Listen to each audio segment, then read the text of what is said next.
Cormani McClain has committed to Colorado, not Miami, not any of a number of other big-time programs out there you may associate with a five-star corner out of Lakeland, Florida. No.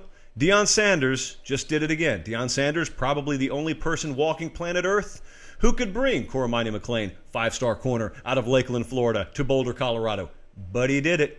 Carl Reed's down there, been down there all afternoon. News just became official right before we went on the air.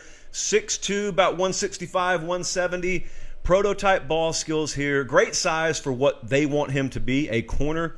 And I want to talk to you for just a second because I know some of you, because I've already heard from you. Even though this happened 15 minutes ago, I've been watching the live chat and I've been watching the iJosh, and some of you have said, I'm so fed up with this drama and the NIL, and every other day it's a rumor. And I get it.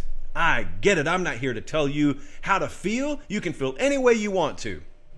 But what I am reminding you is sometimes these prospects who are afterthoughts, you may get tired of because you say, that kid doesn't warrant my attention.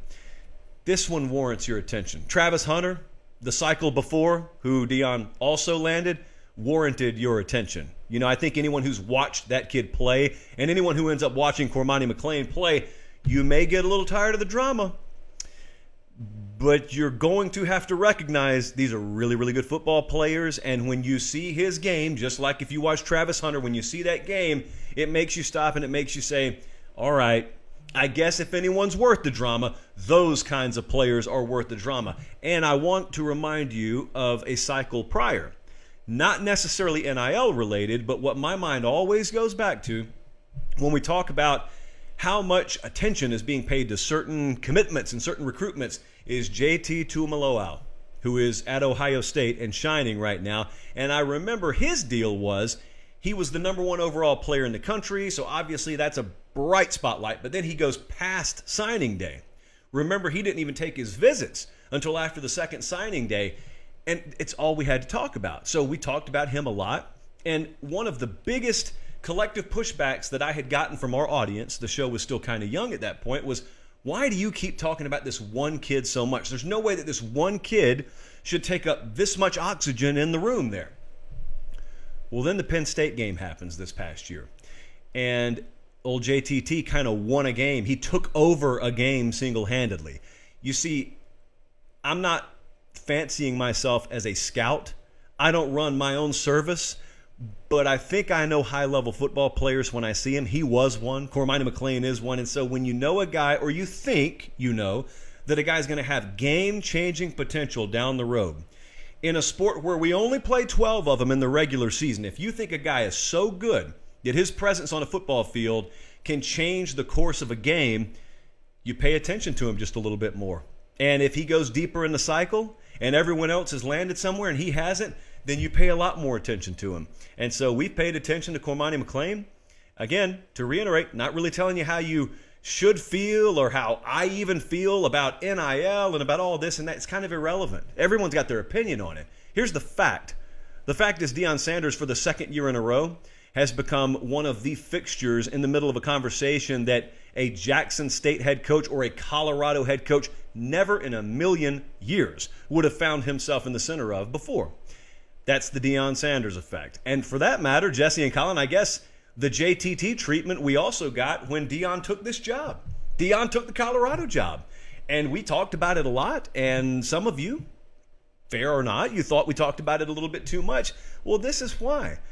I want to ask you, even if Kirby Smart himself were to go and take the Colorado job tomorrow, I mean, Kirby is on top of the college football world right now. The guy's a back-to-back national championship winning coach. If he was the head coach at Colorado, would he have been able to pull this off? My answer is no. I don't think there's anyone outside of that guy right there standing at that podium, Deion Sanders, that could pull something like this off.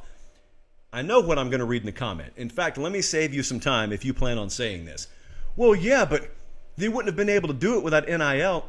Everybody's got access to doing that. Everybody's free to do it. Colorado's the one that pulled it off. Colorado's the place where he's going to go and play his college football. And I don't think you can mention Cormani McClain without also acknowledging he's going there with Travis Hunter. Guys, those are two of the very best corner prospects that high school football has produced in the past 2 cycles.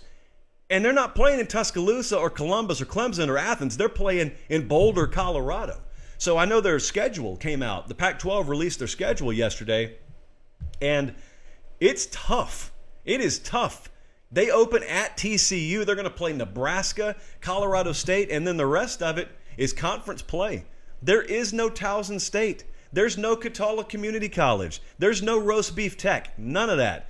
And so it was kind of in vogue over the past 24 hours or so to say, I mean, is he going to be able to win 3 games, 4 games? I don't know. We'll have plenty of time to talk about that. I'm just saying they put 2 difference makers on the field, and both of them play the same position. So at the very least, your receivers should have a stiff challenge facing them at USC or Oregon or whoever the case may be when you go play the University of Colorado this year.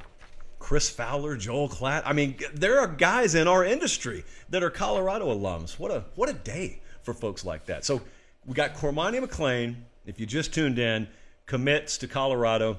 And that, quite frankly, is not a headline I saw coming out of my mouth about 2 months ago. Guys, thanks for watching Late Kick. Make sure and leave a comment. I love interacting with you. But most of all, please like the video and subscribe to the channel. That's how we keep all of this free.